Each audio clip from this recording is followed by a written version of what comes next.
My name is Charlotte, and what I'm about to share with you is the most devastating family betrayal I've ever experienced. This is a true story about greed, jealousy, and revenge that unfolded on Christmas Eve, centered around a family heirloom that would tear my entire family apart. If you think you know where this story is going, trust me, you have no idea what's coming. Before we begin, make sure to stay until the end because the final twist will leave you absolutely speechless. 3 months before that fateful Christmas Eve, my grandfather Alistair passed away. He was a man of quiet, immense wealth and profound sentimentality, the kind of person who never flaunted his money but always made sure his family knew they were loved. His estate was worth millions, including a priceless jewelry collection that had been in our family for generations. But here's what nobody knew. Grandpa Alistair was a master at hiding value in plain sight. The inheritance process was complicated. Lawyers, paperwork, family meetings. It was exhausting. But the one thing that kept me going was knowing that Christmas was coming, and despite Grandpa's absence, we would still gather together as a family. Or so I thought. My sister Vivian volunteered to host Christmas Eve dinner that year. It would be our first holiday without Grandpa, and emotions were already running high. Vivian and I had always had a complicated relationship. She resented my successful career as a bespoke jewelry designer, convinced that I was Grandpa's favorite. That resentment had been simmering for years, but I never imagined it would explode the way it did. When I walked into Vivian's house on Christmas Eve, everything seemed normal at first. The smell of roasted turkey filled the air, Christmas music played softly in the background, and relatives were already gathered, sipping wine and catching up. But then I saw the tree. My heart stopped. There, at the top of the Christmas tree, sat the heirloom star. Except it wasn't the heirloom star. Not the real one, anyway. Let me explain. The heirloom star wasn't just any tree topper. It had crowned our family Christmas tree every single year since I was a child. It was massive, ornate, made of tarnished silver, and had 7 distinctive points. To most people, it looked like an old, slightly worn piece of holiday decor. Sentimental, sure, but nothing special. But as I stood there, staring at the tree, I knew immediately that something was wrong. The star looked cheap, flimsy, off-center. The patina was wrong. The weight was wrong. The sharp, deliberate edges of those 7 points, edges I could trace from memory, were completely different. This wasn't the heirloom star. This was a cheap replica. My stomach dropped. My hands went cold. And in that instant, I knew exactly what had happened. But here's what she didn't know, what she couldn't possibly have known. And this is where the story takes a turn that nobody, not even my own sister, saw coming. As a professional jewelry designer and appraiser, I had examined the heirloom star closely just months before Grandpa's death. I was helping prepare documentation for estate taxes, and I wanted to understand the full history and value of our family's heirlooms. What I discovered shocked even me. The heirloom star wasn't just silver-plated antique decor. It was a custom piece commissioned secretly by my grandfather 35 years ago as a gift for my late grandmother. And hidden beneath that tarnished silver surface, set into those 7 elegant points, were 40 individual brilliant-cut diamonds. 40. Perfect. Diamonds. The official appraisal valued the star at over $40,000. Grandpa had hidden a fortune in plain sight, disguised as a sentimental Christmas ornament. Every year, we placed it on our tree, completely unaware that we were decorating with what amounted to a small treasure. It was genius, really, a secret only he knew, a legacy he planned to reveal at the right moment. And now Vivian, driven by petty spite and jealousy, had stolen it. She had committed grand larceny, all because she wanted to hurt me. She thought she was stealing a worthless piece of tarnished silver just to ruin my cherished memories of Grandpa. She had no idea she had just committed a felony. The realization hit me like a freight train. This wasn't just about a stolen heirloom anymore. This was about justice, family betrayal, and a crime that could destroy everything Vivian had built. I stood there in Vivian's living room, surrounded by laughing relatives, with my heart hammering against my ribs. Every instinct screamed at me to confront her right then and there, to expose what she'd done in front of everyone. But I didn't. Because I knew that if I confronted Vivian directly, she would lie. She would claim the original star was lost, damaged, or misplaced in storage. She would hide the real piece permanently, maybe in a bank vault, and I would never see it again. Worse, without proof, it would be her word against mine, and family drama would explode into chaos. No, I needed evidence. Irrefutable, undeniable proof that would destroy her defense before she even had a chance to build one. So I smiled. I hugged relatives. I complimented Vivian on her beautiful home and her hosting skills. And while I played the role of the oblivious sister, my mind was racing, calculating, planning. First, I needed photographic evidence. I excused myself to the powder room, and on my way, I took out my phone and discreetly snapped high-resolution, time-stamped photos of the fake star on the tree. I captured the shoddy plastic details, the off-center hanging, the complete lack of authentic patina. Evidence secured. Step 1 complete. Now came the hard part, finding the original. I knew Vivian. I knew how she thought. She was greedy but impatient, clever but not brilliant. She wouldn't have sold the star yet. She'd be too paranoid about being caught, too eager to wait until things cooled down after Christmas. That meant the original star was still in this house. Somewhere close. Somewhere she felt safe. The Christmas Eve dinner became an agonizing exercise in psychological warfare. Vivian kept glancing nervously at the fake star on the tree, basking in her perceived victory. She maintained aggressive small talk with me, watching my reactions like a hawk, searching for any sign that I'd noticed the swap. I gave her nothing. I laughed at her jokes. I praised her cooking. I played the perfect, unsuspecting sister while my mind mapped out every room in her house, analyzing hiding spots, calculating probabilities. Where would she hide a valuable piece of jewelry? Not the basement. Too remote. Potentially damp. Not the garage. Too risky. Not a common area where guests or children might stumble upon it. The master bedroom. It had to be the master bedroom. The most private, secure space she controlled. During the chaos of the main course being served, when everyone was distracted by food and wine and conversation, I saw my opportunity. I excused myself, claiming a slight headache, and slipped upstairs. My heart was pounding so hard I could hear it in my ears. Vivian's master bedroom was surprisingly tidy, which made the search both easier and harder. Fewer hiding places, but also less cover for my investigation. I moved quickly but carefully, avoiding drawers and closets. Then I saw it, her large, ornate jewelry box sitting prominently on the dresser. It was baroque, wooden, pretentious, exactly the kind of thing Vivian would own. It was also the most obvious place an amateur thief would hide stolen jewelry. I opened it slowly, barely breathing. Costume jewelry, tangled necklaces, random earrings, and then beneath it all, wrapped carelessly in a kitchen dishcloth, I found it. The heirloom star. The real one.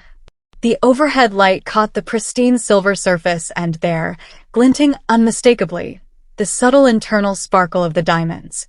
40 perfect stones, exactly as I remembered. But that wasn't even the best part. Right next to the star, crumpled up like garbage, was an online receipt. I pulled it out, hands shaking, and read the damning words, $19.99, Christmas tree topper, express shipping. She had kept the receipt. The absolute smoking gun proving premeditation, proving the swap, proving everything.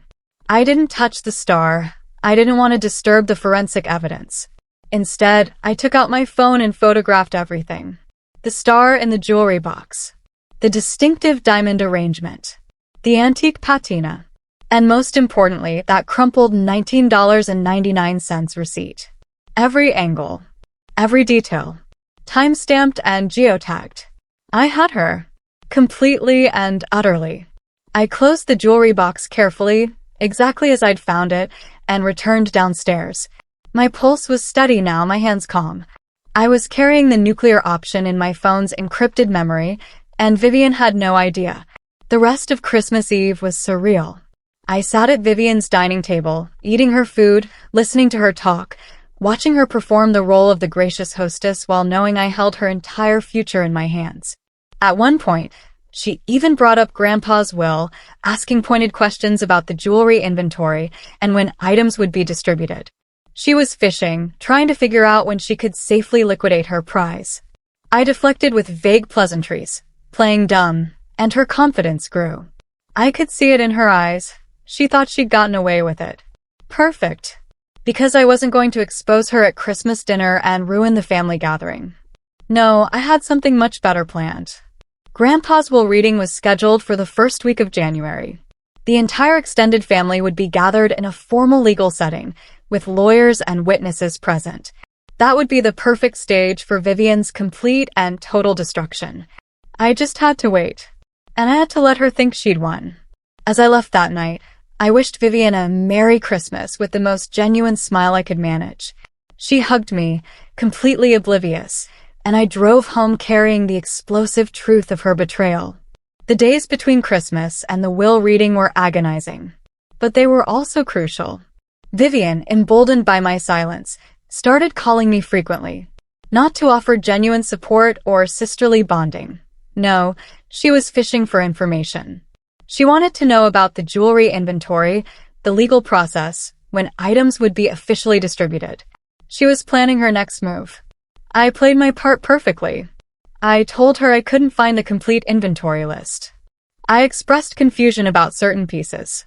I deliberately planted seeds of anxiety, making her wonder if the family was tracking the heirlooms more carefully than she'd anticipated. It worked. She became more nervous, more paranoid. And most importantly, she held on to the star, too afraid to sell it until after the will reading confirmed her safety. I was setting a trap, and she was walking right into it. Then came the crucial detail I'd been waiting for. Discovered that Grandpa's will included a specific clause about the heirloom star. It was designated to me personally, by name, with explicit instructions about its value and significance. When that clause was read aloud in front of the entire family, and Vivian realized she'd stolen an item legally meant for me, an item worth $40,000, the stage would be set for her complete annihilation. January arrived cold and gray. The will reading was scheduled at the solicitor's downtown office, a formal affair in an oak-paneled room that reeked of old money and legal authority. The entire extended family showed up, aunts, uncles, cousins, and, of course, Vivian and me. Robert, the executor, sat stone-faced beside the solicitor. Everyone was dressed formally, prepared for the solemn occasion of dividing Grandpa's considerable estate. Vivian arrived looking impeccable, wearing expensive new jewelry I didn't recognize. She radiated nervous energy but also confidence, still convinced her crime was safe. I carried only my phone and a small velvet pouch containing printed copies of my photographic evidence. I wore a simple professional suit. I looked calm, composed, ready. The solicitor began reading the will in that monotonous legal drone that makes everyone's eyes glaze over. Land parcels. Investment accounts. Trust funds. The minutes dragged on. Then he reached the section on personal effects. I sat up straighter. This was it. To my beloved granddaughter Charlotte, the solicitor read, I leave the heirloom star, which represents the enduring light of our family's tradition. Vivian's head snapped toward me, her face twisted with toxic resentment. She was furious that I'd received the most sentimental piece, still believing it was just tarnished silver. I kept my face perfectly neutral, acknowledging the gift with a quiet nod. But the solicitor wasn't finished. And to ensure the star's legacy is correctly understood, the solicitor continued, his voice rising slightly, my final wishes explicitly direct the executor to confirm the item's true nature to the family before its transfer. Vivian paled, expecting some overly sentimental speech about family values. Then came the hammer. The heirloom star, the solicitor read clearly, is not merely plated silver. It is the $40,000 diamond Star of Hope, commissioned in 1990, containing 40 brilliant cut diamonds. The estate must provide an authenticated appraisal to all present witnesses to confirm its existence and quality. The room exploded. Gasps erupted from every corner. Aunts clutched their pearls. Uncles leaned forward in shock. Cousins whispered frantically to each other. The dollar amount, $40,000, hung in the air like a thunderclap. And Vivian? Vivian's face went from pale resentment to absolute, paralyzing terror in the span of 2 seconds. She knew. Oh God, she knew what she'd done. Robert, the executor, immediately understood the implications. His face turned red with fury as he realized that a major estate asset had potentially been compromised, and his legal responsibilities were now in jeopardy. The solicitor maintained professional calm, handing Robert the official diamond appraisal document, which detailed every stone, every cut, every specification. That's when I raised my hand. The room fell silent. All eyes turned to me. "Solicitor," I said, my voice clear and steady, cutting through the chaos, "I believe the heirloom star currently on display at Vivian's home is not the piece described in this appraisal. I believe the original $40,000 diamond star has been replaced with a cheap replica." You could have heard a pin drop. Vivian's mouth fell open. "What?" she gasped. "Charlotte, what are you?" "I'm saying," I continued, my eyes locked on hers, "that someone swapped the real star with a fake one. And I have proof." The room erupted again, everyone talking at once, but Vivian's voice rose above them all in a shriek of hysteria. The room erupted again, everyone talking at once, but Vivian's voice rose above them all in a shriek of hysteria. "That's insane. That's a jealous lie. You're trying to ruin me because you've always been jealous." She was crying now, tears streaming down her face, the same manipulative performance I'd seen 1,000 times. "The star is the same one we've always used. You're just bitter and trying to steal more from the family." I let her scream. I let her perform. And when she finally ran out of steam, I delivered the killing blow. "Then I suggest, Vivian, you allow the executor to authenticate the piece immediately. We can go to your house right now." I paused, letting the silence build. "And if you need additional confirmation, I believe the original star is currently wrapped in a dishcloth and hidden in your bedroom jewelry box, right next to the crumpled receipt for the $19.99 replica you bought online." The specificity was devastating. The dishcloth, the jewelry box, the exact purchase price. Vivian froze. Her eyes locked on mine, and in that moment, she knew. She knew I had been in her bedroom. She knew I had the photos. She knew her life was over. The solicitor, recognizing a legitimate criminal matter involving estate property, immediately called the police. Robert ordered Vivian to stay put and remain silent. But Vivian, watching her entire world crumble in real time, completely lost it. She let out a raw animal scream and made a desperate dash for the door. She didn't make it. Uncle, a former linebacker, intercepted her and physically blocked her exit. The family chaos was absolute. People were shouting, crying, demanding answers. Robert forced Vivian to call her husband and confess everything: the theft, the value, the jealousy that drove her to commit grand larceny. Her husband's reaction was swift and brutal. He filed for divorce over the phone, refusing to be implicated in her crime. When the police arrived, they went directly to Vivian's house under the authority of the probate court. They found the diamond star exactly where I said it would be, hidden in her jewelry box, wrapped in a dishcloth, next to that damning $19.99 receipt. The authentication was immediate and undeniable. 40 brilliant cut diamonds. $40,000 valuation. Grand larceny. But the investigation didn't stop there. Robert, determined to protect the estate from further liability, launched a comprehensive financial audit of Vivian's interactions with Grandpa's accounts. What they found was horrifying. Vivian had been using Grandpa's credit cards for months before his death, racking up over $15,000 in unauthorized charges. Designer clothes, expensive jewelry, luxury spa treatments. She'd been stealing from a dying man. The star wasn't an isolated incident of jealous spite. It was the final act of a calculating long-term thief who had been exploiting our grandfather's declining health for her own gain. The family was devastated. Everything we thought we knew about Vivian was a lie. The final family confrontation was brutal but necessary. With the police evidence, the financial audit, and the testimony of multiple witnesses, Vivian's guilt was absolute. The entire family rallied around me, finally understanding the years of subtle abuse and toxic jealousy I had endured. Vivian faced criminal charges, divorce, and total social exile. Her reputation was destroyed. Her marriage was over. Her place in the family was permanently revoked. I agreed to drop the criminal charges under strict conditions. Vivian had to forfeit all claims to Grandpa's estate, sign a detailed legal confession, and repay the entire $15,000 she'd stolen from his credit cards in painful monthly installments. My father, ashamed and determined to make things right, ensured Vivian's social isolation was complete. He released a statement to the extended family explaining her pattern of financial and emotional betrayal, making sure everyone understood she was a thief driven by pathological envy. The emotional wound was deep, but ultimately cleansing.